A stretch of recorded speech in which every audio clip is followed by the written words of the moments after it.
You're listening to PetLifeRadio.com. Welcome to Animal Rights on Pet Life Radio. This is your host, Tim Link, and I'm so glad you're joining us tonight. My guest today is professional writer Dena Harris. And Dena has published hundreds of articles in national and international trade and consumer magazines. She's also a multi-book author and wears a lot of different hats, but when it comes to writing, Dena definitely knows what she's talking about. So we'll be talking to Dena today a little bit about her writing and what she's got going on, and also her most recent book, Does This Collar Make My Butt Look Big? A diet book for cats. So great title. I got to talk to her about that one as well. So it's going to be a great show. Everybody just hang tight. We're going to come right back after these commercials. You're listening to Animal Rights on Pet Life Radio. Sit. Stay. We'll be right back after a short pause. Well, 4 to be exact.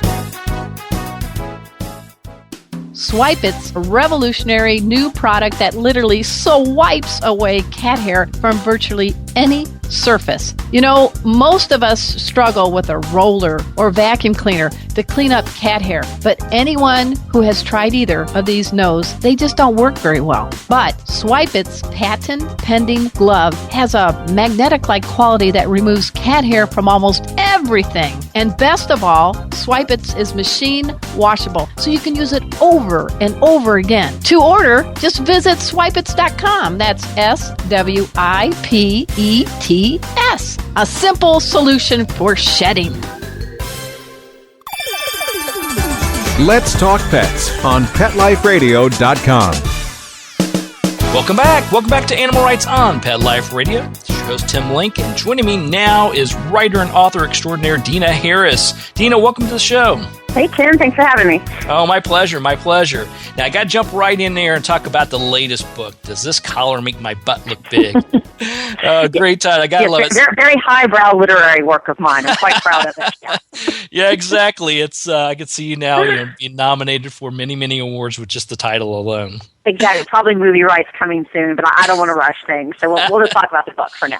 Exactly. We'll pick out who the actors and actresses and stuff are going to be for the cats. That'd be great. So I had to ask you right there, how did the title come about? Is this an original title of yours, or was it something you came up with, woke you up in the middle of the night? How'd that come about? No, the title actually came about before the book came about. I had done my prior book with Random House, which was Who Moved My Mouse, a self-help book for cats who don't need any help. So I'd done that one, and then my agent and I were trying to come up with an idea for the next great cat book, to come out there, and we were doing kind of, batting ideas around, should we do a parody of like Good Housekeeping for cats or this and that? And I finally kind of just landed on diet books and diet, because humans are so obsessed with diet and their weight and their figure, and it's kind of ridiculous how obsessed we are. And I thought it'd be funny to do that from a cat's point of view. So actually, just to sell the book, I played around with a few titles and finally came up with, I thought of a wife standing there with her husband going, does this dress make my butt look big? And, we do it all the time. And I was like, what would a cat say? And the cat would be like, well, hey, does this collar make my butt look big? There you go. Yeah, the most dangerous question a husband or a partner could be asked. There's no winning answer to that one. You just I'm going to disagree with that, Tim. The answer is no. No, it doesn't. No, you look great, honey. You look stunning. Yeah, exactly. Just make sure you're not There is the right answer to that. That's right. And make sure you give your wife your full attention when you say it, too. You can't be watching the game or anything. So exactly. So then tell us about the premise of the book, though, because we're talking about, it's a really great title, obviously, and catches your ear and your eye when you hear it and see it. But is it a serious cat book? Is it a diet cat book? Or is it a parody of some sort? No, it's a complete parody. It basically is a parody of all the major health and diet books out there on the market for people. So I spread the blame. Mocked everything from, let's say, Weight Watchers to Jenny Craig to there's the whole paleo diet that's out there. French women don't get fat, but their cats do is a chapter that's in there. So, it's just a complete spoof on all the diets that are out there, written tongue-in-cheek as if it were serious. for cats. So it's actually, most of my cat books are kind of written for people to get to laugh at themselves almost more than their cats half the time. So that was the whole goal with writing the book. There you go. And so being an aficionado of cats yourself, what do cats care about? Do they care about their figures and their diets, or do they just want their bowl full at all times? Yeah, I was like, cats care about getting fed. You know, at least my cats do. Kind of a side note, the embarrassing part of writing this book is that a lot of people actually think it is a serious diet book, you know, on how cats can lose weight. And I've had people email or call me and asking advice, you know, gosh, my cat's overweight, what can I do? And, you know, I just have to tell them, like, I have two of the fattest felines on the planet. You know, I am not the person you want to be coming to for advice for all of this. So, yeah, that's kind of embarrassing. I wish my cats would actually lose a little bit of weight and follow the advice on it. Because, you know, it is interesting you mentioned that from a serious standpoint, because, you know, working with animals on a daily basis, writing about them and having animals of your own, et cetera, trying to get the right diets, trying to get the things that are healthy for them and try to keep their weight in control is a serious situation. And I find with my clients and people that I talk to, you don't know what the answers are. It's hard to find a place to get the right answers for cats in general. It is, and I don't want to mock that it's not a serious problem, you know, just more mocking the fact that people would come to me for the answers for that serious problem because, you know, I'm not really the person to do it on or the person to answer those. I think your original question, you had asked something about, you know, what do cats actually care about in the book? And, you know, other than making sure their dish is full at all times. And there's a lot of strategies in this book for cats to get around the diets that their humans are trying to put them on. You know, it's kind of one of the running jokes in it. But, you know, there's one, for example, there's one thing about for the OCD, you know, there's different workouts for different cats. For the OCD cat, you know, I give calorie counts for doing things like screen door chin-ups. You know, I have a cat that constantly climbs my screen door. You know, okay, that burns 300 calories an hour. Or feather wand lunges, you know, burns 50 calories a lunge, or laps around the legs of anyone carrying heavy bags of groceries, burns 75 calories. So, you know, little jokes like that are sprinkled throughout. They're kind of fun. That's hilarious. It's hilarious. It just ironically, right before the show, I actually went out and gave the dinner to my cats. And I've got one cat, Mama Kitty, who stays around the house most full time. They're ferals that we trap, neutered, and released, and they chose to stay because they get such great bowls of food. But in any case, she's my little Elvis cat or actually a big cat now. She's grown quite hefty. But she's my Elvis cat that whenever she gets her wet food, she has to eat the gravy first. That's her, she has to eat the gravy first, and then maybe she'll consume some of the food. But she'll go to each bowl, lick every bit of gravy off, and then perhaps at least your cats eat the food. My cats just eat the gravy. And I'm just like, for how much money does this wet food cost? I'm like, are you kidding me? I feel like a mother scolding her kids. I'm like, you're going to eat that, and you're not getting any more food until you eat that. And my cats are looking at me like, yeah, whatever, you'll cave. You know, you'll give us more food tomorrow and do exactly as we wish, and don't pretend otherwise. Exactly, because we'll put you under the trance. You know, we'll look at you with those eyes, and yeah, it's all over with. Yeah, but it's kind of fun, just even all the little things, nuances that our cats do, though, that I thought my cats were the only ones that did this, and I found out actually a lot of people seem to do it. But do your cats ever, like, scrape their food out of the bowl, kibble by kibble, and put it on the floor and then eat it? Yeah, they prefer to eat it off the floor. They don't like large mounds of food. They like it a nice medium-sized bowl, not overflowing, because they don't want to, if they're going to take some out, they want to do it. They don't want it spilled over. And just one by one, and they just make a mess everywhere. It's just, I don't know. Yep, that's the way it is. The other thing that cracked me up, I noticed this last night again, was with the wet food, they will eat the gravy first, of course, and then they'll eat around it in a circular fashion and consume it in that fashion, not just straight down in the middle. And if for some reason the wet food moves to one side of the bowl or the other, they quit eating it because they can no longer do a circle. It's blocked by part of the bowl. So but one of the things in the book that's kind of fun is there's a quiz in there that people can take to determine what personality type their cats are. And so then you figure out based on the personality type, you go to the specific diet and exercise chapters for your cat, that are the best. But a lot of the questions came from just watching them and doing, just typical things that cats do, like taking their food out of the dish and that sort of thing. I'm trying to find one of the sample questions to ask you in there. For example, one of the questions is, eating kibbles reduces stress. A, true. B, false. C, only until the bowl starts to get empty, then panic sets in. It's definitely a C, yeah. And it is based on each cat, though. It's funny because these are they're very humorous, very little tongue in cheek, as you had mentioned, but they're very true too. Because as we know, our cats have individual personalities, even if they're from the same litter. And some of my cats, they could care less about, they just want the food, they want to eat and get out and go play again. Other ones, are particular. And I've got one cat that won't eat anything until he has a few treats first, and then he'll eat his food. So yeah, my youngest cat, my Tabby, her big thing is that for some reason she has decided one time in our lives, we got up at 4:30 in the morning and we fed her food once. Well, apparently now that is feeding time. 4:30 a.m. is when we expect our food from that one moment on. So she just meows, until you get up, and she races to the food dish and she's meowing at you the whole time. You're like, I'm coming. We're stumbling in the dark. We get the food out. We feed her. She eats like 2 kibbles and goes and lays down on the couch. I'm like, are you kidding me? Every morning. Nice, yeah. And they won't let you rest until you get up. I understand that. No. Oh, my gosh. They're lucky they are furry and cute. Yeah, that's right. Get away with everything. All right, well, listen, we're going to take a quick break again, and then we're going to come back, talk a little bit more with Dena Harris, and talk to her about her writing skills and what she's been doing there and how she goes about doing it. So everybody hang tight. Come back after these commercial messages. You're listening to Animal Rights on Pet Life Radio. Sit. Stay. We'll be right back after a short pause. Well, 4 to be exact. I'm not much of a reader, but I do wish I were more well-read. There are so many great books coming out. I wish I could find a way to keep up. Audible.com makes it easy to stay well-informed and catch up on your reading simply by listening. Audiobooks from Audible turn downtime into uptime.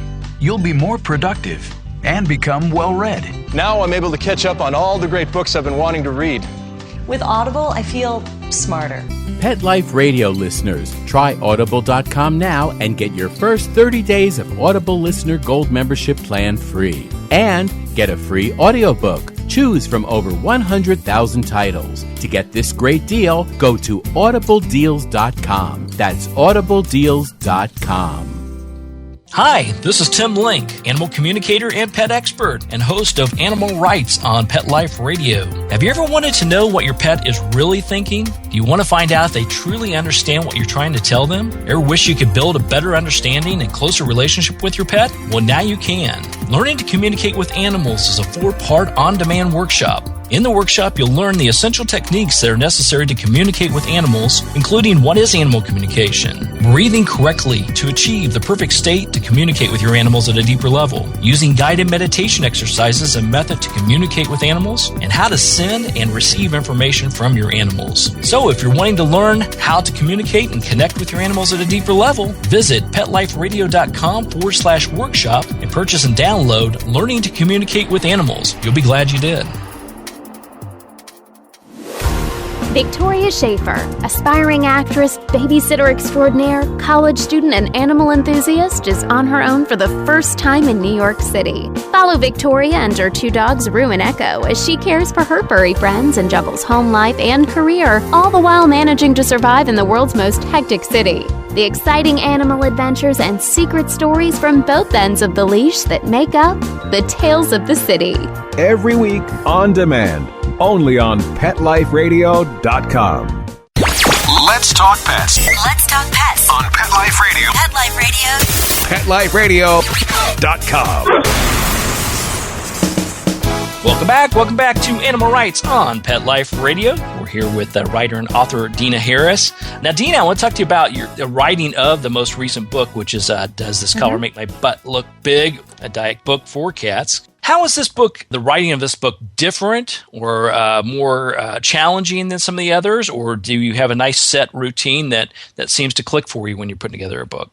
Believe it or not, just based on, it's, again, obviously a humor title on it, there's a ton of research that goes into my books. And I have Barnes & Nobles to thank for that. I kind of use them as my go-to research library.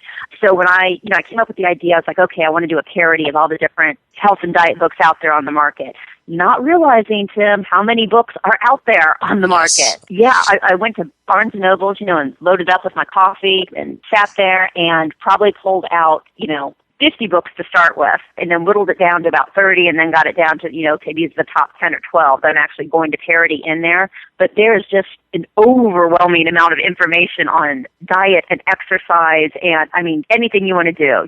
Starve yourself to lose weight, eat more to lose weight in 3 days, exercise to lose weight, don't exercise to lose weight. It's all over the board. So my process really is sitting down and reading everything I can get my hands on, just so I completely understand the market that I'm trying to make fun of, before I dive into it. So there was probably 2 to 3 months really of just reading and research. And I think people at, Barnes & Noble thought I was a little diet obsessed. Every day I'm there with this big 64-ounce thing of coffee and 500 diet books in front of me, just reading. Well, I'm hoping the coffee of choice wasn't like the double frappuccino with extra chocolate and additional whipped cream. It wasn't. I know. It was just plain coffee out there, this girl needs therapy. And which was funny because the book I did before this, which was Who Moved My Mouth, which mocked all the self-help books out there for people, only from a cat's perspective. I did the same research process with that. So I'd go to Barnes & Noble, and actually I went to my local library first and picked out every self-help book they had off the shelf and sat there. And I'm sure these librarians were looking at me because I lived in a small town and they knew me. And they're like, oh, my Lord, Dena has some issues. Something's going on in her life. I wonder if it's marital problems. There's Exactly. But it's a very good point you bring up. I think whether you're talking about writing a nonfiction or a fiction book, whether it's a memoir, historical book, a humorous book, whatever it is, there is research. You have to get your ducks in a row and make sure you know what you're talking about. There is. There's always research, and anyone who knows writing knows you don't just sit down and start cracking yourself up and start writing this. But writing humor it's just like pulling veins or something. It really is humor. It has to be pretty much a punchline at the end of every sentence or in every sentence. My rule is really I won't do more than 3 sentences without some sort of payoff for the reader because you lose their attention. And so my process is I kind of just throw everything out on the page and write it as best I can. And then when I go back through the editing, I start reading and I'm like, okay, I took 2 whole paragraphs to build up to this joke. Well, that's not going to last. How can I cut that down, make that shorter, get to the joke faster for the reader? Yeah.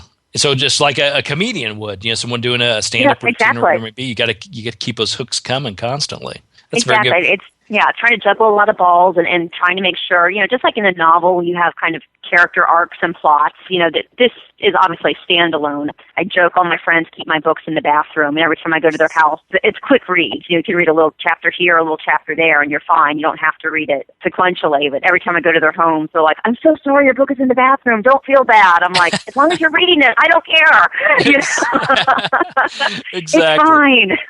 Exactly, yeah. You don't want it stuck on some back shelf somewhere or find it on, some discount site where they've traded it in or... Where I live, we have what's called Edward McKay's bookstore, and I went in there once, and this was with one of my earlier books, and I found a signed copy of one of my books that someone had turned in. I was like, nice to the heart. That hurt. That's brutal, yeah. I think the only thing worse is we'll get off on my pet peeves here. I think as a writer and author, the thing that bothers me the most is when you get these wonderful emails or wonderful, people contact you and say, "Oh, I loved your book. I love it so much that we've passed it down through the family. So all 20 people in the family have read it." Yeah, I know. Don't go buy a second copy. Yeah, don't worry about me. I don't need to eat. I'm good. Exactly. If my book was like a major impactful book, a self-help, as we talked about, something that could help your whole family, great. But if it's something else, then it's like, okay, can you please just buy one more copy and pass it down the line? But that's just, I could be wrong. I could be looking at it wrong. So now, Dena, tell me a little bit about where do you get your inspirations for the books you write, articles you write? I mean, you mentioned earlier about you and your agent doing a great banter back and forth about what to write. But where do you get your inspiration? Do you just have a plethora of ideas, or do you have to actually sit down and think, what does the market want? How does that come about? It's both, actually. I do keep it as, this is so creative of me, it's called an idea folder. And so whenever I have an idea, something just pops up. It might just be a one-liner. It might be a whole book theme, possibly. If it just strikes my attention, I just jot it down and put it in there because I'll forget it if I don't write it down instantly. Mm-hmm. And so when I'm ready to work on a new project, whether it's a book or an article, a lot of times I'll just take that folder and dump it out on the floor and start sorting through it and just see if I see any themes that, okay, this could all run together, or, I could make something like that work. That's one way I do it. The other is talking to friends and family. I mean, it really is. People tell me things about their cats all the time since they know that I write about cats. I'm kind of lucky that people just bring me stories. And so all that goes into the idea folder. So I've got different stories, true life things to draw on. Because most of my humor, honestly, is probably 98% truth, with just that little 2% tweak, to make it a little surreal and a little funny. But most of it's just based on what our animals and our pets and our cats actually do in lives. And then the other big thing is, I have 2 cats and they're insane. So I watch them and I write what they do.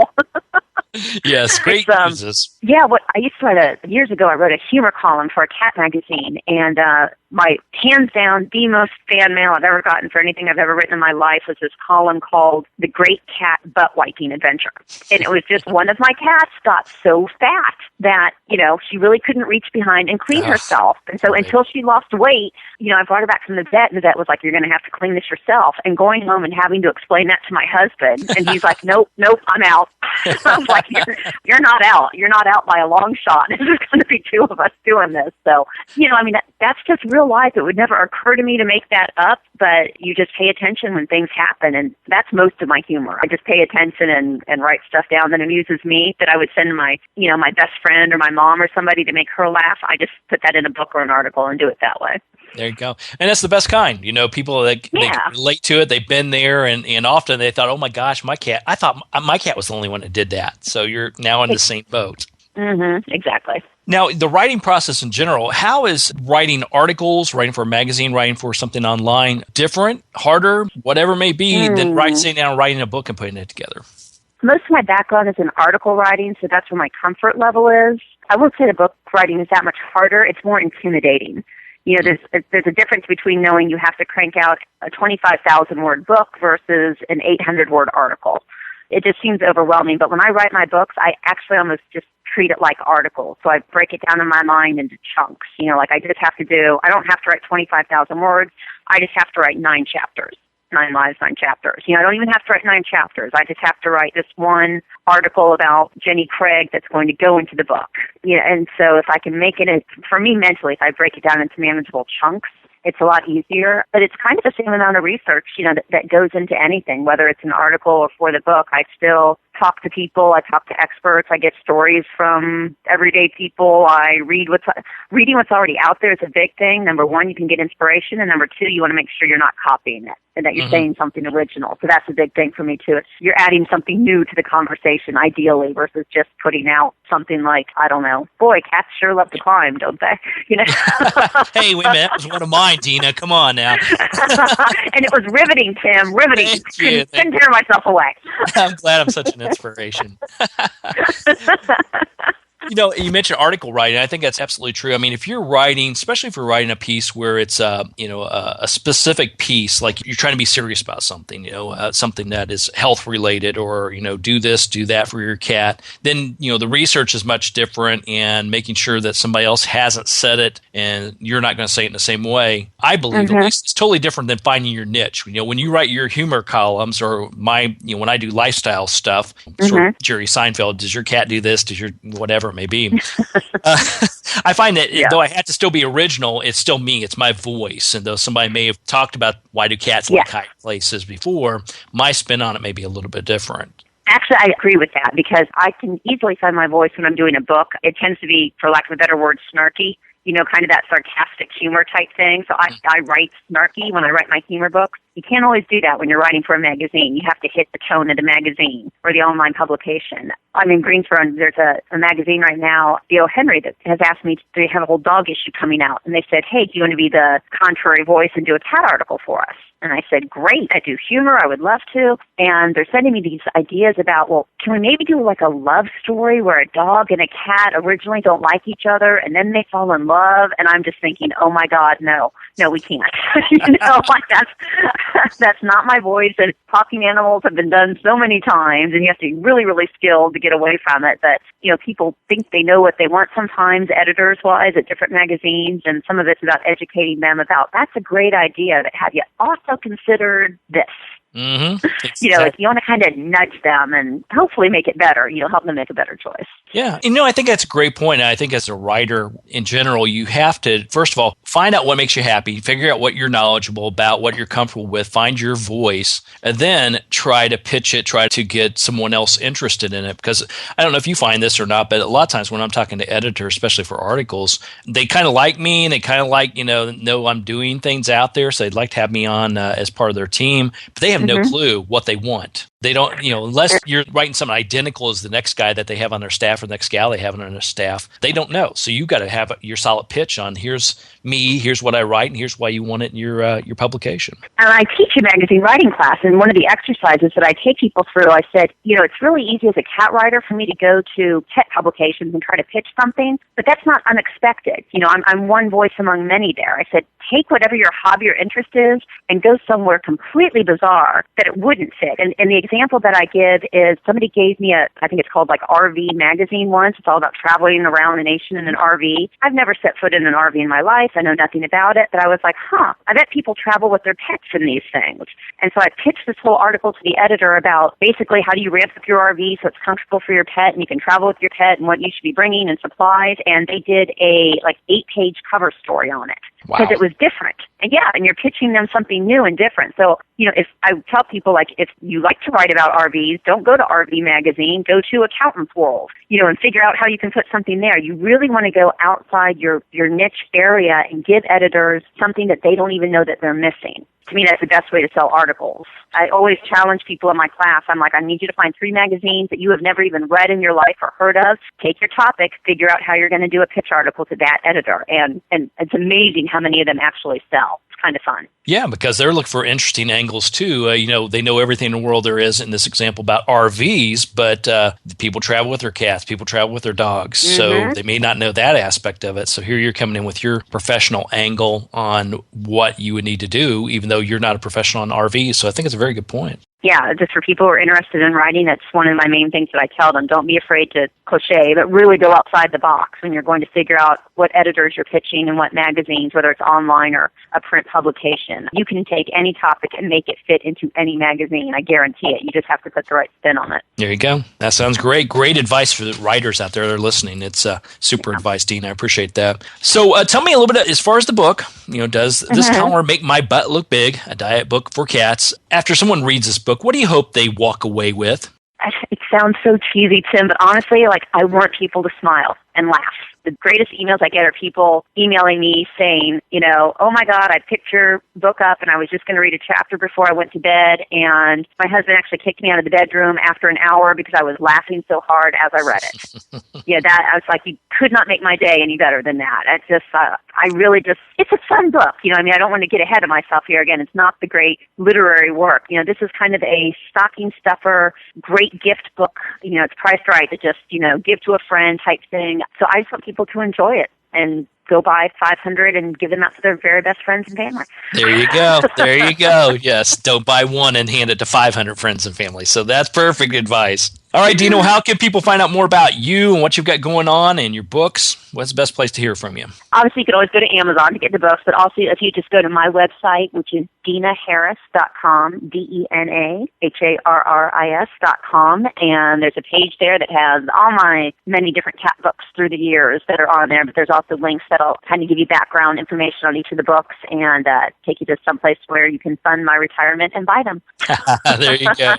So everybody pick up a copy of the book. Does This Collar Make My Butt Look Big? A diet book for cats. Pick up 500 copies, as Dena and I hope you do. You're going to be happy with it. It's fun stuff. Dena, congratulations on their successful book, and we'll look forward to following your adventures and your humor as we move forward. Thank you very much, Tim. This was fun. I enjoyed it. Oh, my pleasure. All right, well, we're coming to the end of the show today. I'd like to thank everyone for listening to Animal Rights on Pet Life Radio. Thanks to our sponsors and producers for making this show possible. To find out more about me, Tim Link, and the other guests I've interviewed on the Animal Rights Show and the stories in my blog, you can go to PetLifeRadio.com. That's PetLifeRadio.com. And while you're there, be sure to check out all the other wonderful guests and interviews, everything we got going on. There's just a plethora of information and fun stuff on Pet Life Radio. It's PetLifeRadio.com. If you have any questions for me, comments, or ideas for the show, please email me. You can email me at tim@petliferadio.com, tim@petliferadio.com. And I'll answer your questions, entertain your comments, and try to bring on the people you want to hear from most onto the show.